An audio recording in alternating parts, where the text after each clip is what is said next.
Hi folks, it's Keith Beardsley, VE3SVQ, also known as the Shaky Key with the Shaky Key blog. And today we're going to be looking a little bit at the past field day which took place a few weeks ago. Now the original intention of this was to do sort of a longer video showing various features, what's going on, and I was supposed to be portable as well. Unfortunately, life gets in the way sometimes and that didn't happen. So we'll be operating from my home, and this is just an intro to say this is for very basic stuff, very simple stuff, aimed more at the brand new ham radio operator who just got their license, so there's nothing fancy here. So I've broken it down into a couple of different videos simply because the other one was getting too long. But anyways, here we go. Hope you enjoy it. VE3SVQ 73. Now this is where I'm going to be operating field day. Unfortunately, it's not outside. I simply ran out of time getting the portable operation set up. So it's just a big roll top desk. It's, got the old license plate up there. It's got everything I need. I have a notebook. I don't use the laptop beside it with the roll top desk. There's just not enough room for it. And remember I said on another video, if you're not sure what you have to say, just tack it up in front of you. That's what we have to say today for field day. We're 1 Delta Oscar November Echo. Quite simple.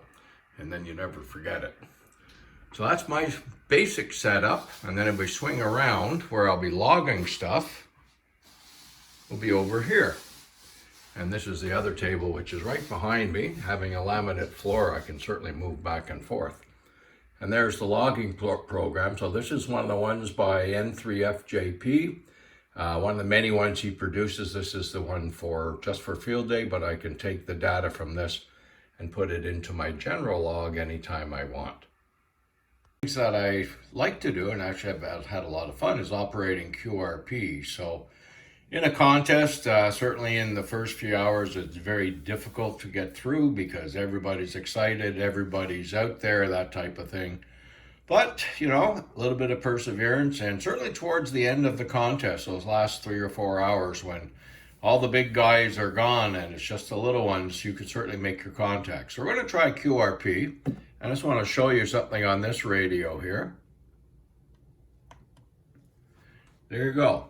So right now I'm at 100% power. You can see the mic gain, compressor, all that type of stuff. And it's quite simple on this radio. Hang on, we're going to get this done properly here. I want it down to 5 watts.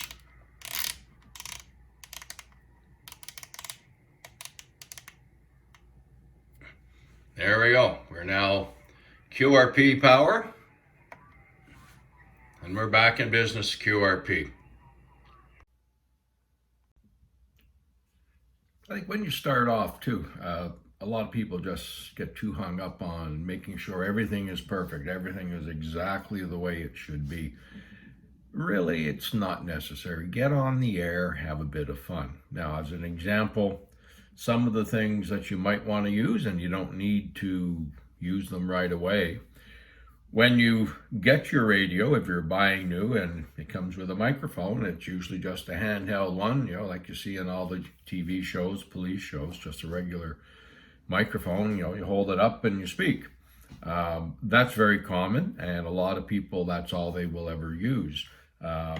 Another option you have that I got for this one, well, this is a desk microphone, as it looks like, sits on a desk. It's got the switch here. And you just talk into it, from about this distance, and out it goes. And this is actually the one I use 90% of the time. I like this one. And the voice quality that comes out of it is exceptional. This is another Icon. So that's one I use. And I've just started right now something else. I used to use my pilot's headset, actually, with the Kenwood, the various pins and so on that plugged into the radio would actually work with my Kenwood. So my pilot's headset for the most part was usable, very comfortable. And when you fly for 5 or 6 hours, you want something that's comfortable, not too heavy, and feels good. So I use that. Now on my ICOM, it doesn't work. So I ended up going another route which is this one here. And this is actually a really good one. It's not overly expensive. And this is made by Hill, and it's one of their Pro Set ones. So it's got the boom mic, you know, you can put it on, there it is, the mic comes across and everything else. So I've been using this one at the moment, mainly on receive. And that's because I'm still waiting for one adapter switch to come. Once that adapter comes, I'll be all set to go. But that's an exceptionally comfortable headset. I don't have it plugged in right now because if I did, you wouldn't hear a single sound out of the radio. It's all kept under the headset, which is really nice if you are sharing a house with someone, or my dog who doesn't like the static. But these are the types of things. You don't need to spend a lot of money. You don't need to use any of that. Just use your standard mic. And it's like antennas. Everyone, oh my goodness, we see pictures of these massive 70-foot towers and huge antennas. You don't need that. All I have is a wire. It's a little wire, goes out 66 feet, and basically out the window from the office here. And I'm getting out all over the place. I've had amazing contacts with people, wonderful signal reports when I'm only running 5 watts.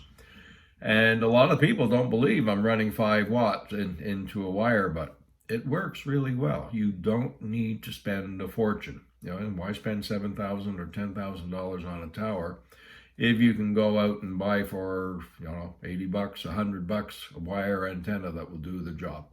So don't get hung up on it's going to cost you a fortune. No, even your radios, you can get good quality secondhand radios. The HW101 I used for many years, which was an old tube radio, that was purchased secondhand.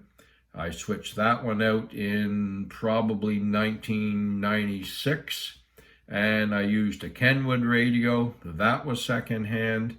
This is actually the first new radio that I've ever owned. So, you can do an awful lot of contacts. You can have a lot of fun with it without spending a fortune.